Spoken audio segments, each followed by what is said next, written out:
Welcome to TFN Smart Trading Action Alert. I'm Laura Cadden. There's an old saying on Wall Street that goes, sell in May and go away. For many years, there was indeed a distinct pattern of medium-term players moving their cash out of stocks as the market entered the often slow and low-volume period of the summer doldrums. And yet this past May, the Dow Jones Industrial Average and other key American indices have set all-time highs. The Shanghai Stock Exchange in China set new historic records right before the government-induced correction, but is trending back up as we speak. So what's going on? Have the old trading rules been suspended? What does this mean for investors, or more to the point, smart traders? My guest today is WaveStrength Options Weekly's market analyst Adam Lass, who specializes in forecasting what the markets are up to, not based on old sayings, but on wave and pattern analysis. So Adam, what do you think about the remarkable performance in May? Well, there's no denying what we've seen so far this May, indeed even this year, as it's really just the carry forward from 4 years of solid rally, basing itself off the double bottoms of late 2002, early 2003. So what kind of indicators do you look at, and are you referring to when you look at the bouncing about? Well, the first thing I'd like to see when I'm looking at indicators is position on the upper charts, that is price versus time. I'm looking for strong rallies or breakdowns in those rallies, and I like to see that signal confirmed by both momentum and what's known as MACD. It's a moving average convergence divergence. That constellation of signals will tell me whether we have more strength coming into the future or whether we're about to back off and retreat a little. So mergers and acquisitions, as well as share buybacks, have been eliminating billions of dollars from publicly traded shares from the market. And on the demand side, you have institutions and hedge funds who are plowing trillions of dollars into equities.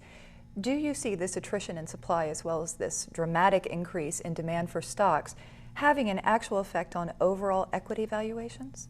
Well, yeah, it certainly helped pump the market so far, although I don't really know if I'd want to use mergers and acquisitions as an excuse to buy a stock. And you might look at it this way. What are the odds that the stock you're about to buy, the company you're about to buy right now, is about to be acquired? I mean, to be honest, you could really almost do better with a Powerball ticket.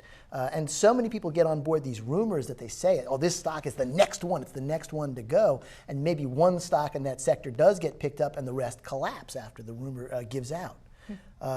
As for stock buybacks, you know, I'd really rather see a company spend its money on productivity and some ideas moving forward. To a certain extent, by the time all you've got left is a stock buyback, it's a great short-term way to lift things up, makes for a good quarterly report, but it's not going to carry forward into the future. It's not going to make new stuff for people to go out and buy. I mean, to my mind, it's when people are starting to pull in their horns a little bit. If they really thought that things were very hot moving forward, they'd be more inclined to invest in productivity and workers and a little less inclined to spend that loose cash just buying back shares.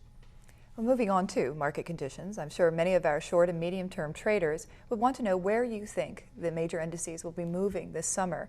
If you could put a floor and a ceiling to your outlook for the Dow and the NASDAQ, that would be interesting. Well, right about now, for both indexes, I see a limited upside and a slightly deeper downside. That is to say, gains outweigh risks right now. And this is very traditional going into May. I mean, going into May, we've seen over the years, we've seen roughly about 0.5% over the last 10 years averaged out. Whereas if you could pick about 5 Mays out of there and see a good 5% drop leading from May through to September. With that in mind, you can actually bracket the market with that same idea. I see roughly a 2% upside and a 5% downside going through the summer. On the Dow, that I believe comes out to about 1,300 as a downside floor and about 13,966 as an upside ceiling. And that kind of defines what we're looking at right now. That's the trouble with this investment. Yes, you could make some money, but you're more likely to lose a little bit, which is why people tend to back off and wait for the deals to come available at the end of the summer, which usually leads into our fall launches. So what would you have viewers do? What would you recommend? At this point, I'd like to see a couple of things. I'd really hope that anybody that's been involved in the market up till now has taken advantage of this huge run-up to trim the bad portions out of their portfolio. I'd like to see people out of retail, out of the auto manufacturers. I would hope that folks took our advice and picked up oil shares a while ago, I don't know that I'd buy them right now, but I'd certainly hope people had them in their portfolio, as those have been a godsend. Those have been an easy double if you're in the right option contract, and a good 10 to 20% this year if you're just in the shares. Moving forward, I'd like to see people adopt for the summer what I call a make gains, take gains tactic. That is to say, if you've made some money, right, this is not the time to put everything on red and cross your fingers. This is the time to very carefully take money off the table, salt it away. It's also a very good time if you're going to stay in the market and try out for a few of these big bangs, let's say in oil, let's say in tech. Keep a good eye on your stops right now. This is a good time to be religious about stocks, not hope for that last extra 1%. If you've got 5, 10, 20% in pocket, it's a good time to take it. Take that money, put it aside as cash, and look for buys and deals in September. Well, great information. Thank you so much, Adam. My pleasure as always. To read more about Adam's research trade recommendations in his WaveStrength Options Weekly Information Service, go to www.wavestrength.com. Please tune in next week for another profitable opportunity on TFN's Smart Trading Action Alert. For TaipanFinancialNews.com, I'm Laura Cadden.